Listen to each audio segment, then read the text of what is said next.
नमस्कार. सकाळचे 10 वाजतात. बुलेटिनमध्ये तुम्हा सर्वांचं स्वागत. मी कल्याणी दीक्षित. बुलेटिनची सुरुवात आंदोलनाच्या बातमीने. आमदार रोहित पवारांचं आजपासून पंढरपूरमध्ये अन्नत्याग आंदोलन आहे. सरसकट शेतकरी कर्जमाफी करण्याची मागणी करण्यात आली.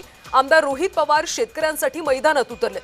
कर्जमाफी योजनेतल्या जाचक अटी रद्द कराव्यात, सरसकट शेतकऱ्यांचं कर्ज माफ करावं या मागणीसाठी रोहित पवार आजपासून पंढरपूर इथं अन्नत्याग आंदोलन करतात.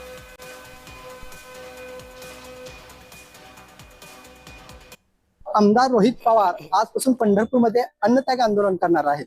त्यांच्या सरकारकडे 7 मागण्या आहेत.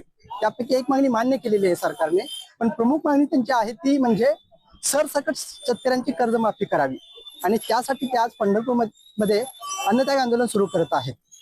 त्यांनी दुसरीकडे आंदोलन करावं, शिवाजी चौकात आंदोलन करू नये, कारण अधिक मास असल्यामुळे गर्दी खूप आहे आणि शिवाजी चौक हा प्रमुख चौक आहे पंढरपुरातला. त्यांनी दुसरीकडे आंदोलन करावं अशा प्रकारची पोलीस प्रशासनाने त्यांना विनंती केली होती.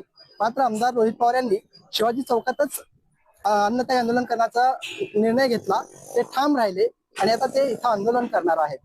त्यांच्या या आंदोलनाची सरकार दखल घेतय का की नाही हे नंतर कळेल. मात्र आजपासून त्यांच्या सुरू होणाऱ्या आंदोलनाला उत्स्फूर्त पाठिंबा मिळेल असं त्यांच्या समर्थकांचं सांगणं आहे.